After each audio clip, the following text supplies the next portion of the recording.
Money can buy a watch, but it cannot buy back a minute. One afternoon, a rich boy walked into a tiny shop to fix his watch and walked out with a lesson that fixed his life. The teacher, a poor watchmaker who owned almost nothing but knew the real price of time. Story build-up. Aarav was 17, smart, rich, and always late. Late to class, late to practice, late to dinner. People waited, drivers waited, teachers waited. He thought time would always bend for him. One hot afternoon, his shiny watch slipped from his wrist and cracked. He didn't care about the watch much, but his dad had gifted it. So he asked his driver to stop near an old lane. A small board read, Das and Sons Watch Repair. The shop was tiny, dusty glass, faded clock posters, ticking sounds everywhere. Behind the counter stood a thin old man with kind eyes. Mr. Das, the name tag said. Aarav placed the watch and said, "Fix it fast. I'll pay extra." Mr. Das looked through his glasses and smiled. "It can be fixed, but not fast." 1 hour, Aarav sighed. "An hour? I have things to do." "Then this is perfect," Mr. Das said softly. "Let time do its work." There were others in the shop, a nurse in a blue uniform, a delivery boy with a tired face, a schoolgirl holding a broken alarm clock, and near the door, Aarav's driver, Ravi, waited by the car keys. Aarav tapped his foot. He checked his phone, scrolled, got bored. He leaned in and whispered, "Sir, I'll pay triple. Fix mine first." Mr. Das didn't even look up. "Son, money can push a door, but it cannot push a second." The nurse spoke gently. "I start my night shift soon. 10 minutes late can cost someone a life." The delivery boy added, "If I'm late, they cut my pay for the day." The schoolgirl hugged her clock. "My exam is at 6 a.m. If I wake late, I fail." Aarav felt a little sting in his chest. He looked at his driver through the window. Ravi kept checking his phone. He looked worried. "Everything okay?" Aarav asked. Ravi nodded. "Yes, sir." Then he hesitated. "Actually, my daughter has a clinic appointment. I can go after dropping you." Aarav waved his hand. "It's fine. Wait, this won't take long." Inside, the shop ticked. 1 second, then another. The air felt slow. Aarav's battery dropped to 3%. No more scrolling, just the sound of time. Mr. Das opened the watch.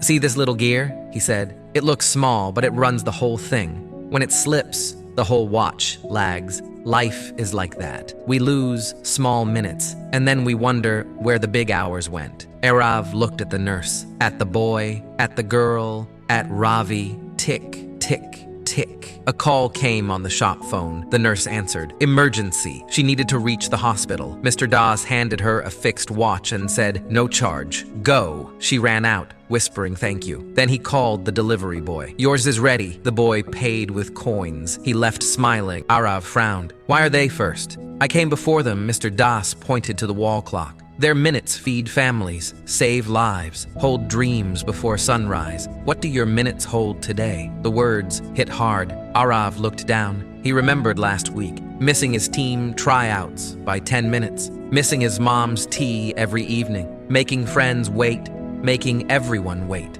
Mr. Das turned to Aarav. "Do you want to know the price?" "The price?" He took a small paper and wrote, "Repair fee, 60 minutes. "I don't want your money," he said. "Pay me with minutes. Sit here and count 3,600 ticks. Every tick you count, you own it. If you lose count, you lose your minute." Aarav started. 1, 2, 3. He lost it at 40. He tried again. Lost it at 70. He tried again. It was hard. His mind kept thinking of everything and nothing. Mr. Das smiled. "This is how time slips, son. Quiet, small, unseen." Outside, Ravi got another call. He pressed his forehead. He was late now. His little girl was still waiting. Mr. Das called out, "Ravi, go, take your daughter. I'll watch the car." Ravi looked at Aarav. Aarav's chest tightened. "Go, Ravi," he said softly. "I'll walk home." In that moment, something inside him changed. Resolution and moral. After a while, Mr. Das placed the fixed watch on the counter. "It works," he said, "but it's not the only thing that needed fixing." Aarav nodded. His voice was low. "I'm sorry for making people wait, for thinking money is bigger than minutes." Mr. Das packed the watch. "Remember this line," he said. Money can return. Minutes cannot. Spend them on what matters. Respect other people's minutes, too. The next day, Aarav set alarms. He showed up early for practice. He apologized to his coach. He helped Ravi get time off for his daughter's checkups. He called his mom from school. Tea at 6. I'll be there. A week later, he went back to the shop with a small gift. An hourglass for Mr. Das and new alarm clocks for the schoolgirl and a few others. Mr. Das laughed. Good trade, he said. You paid with your minutes. So, what about you? Who is waiting for you right now? Where are your minutes going each day? If time could send you a bill tonight, would you be able to pay it? Don't wait for a crack to fix your watch. Fix your minutes, because the worth of your life is hidden inside the way you spend your next one. Tick, tick, and it's gone.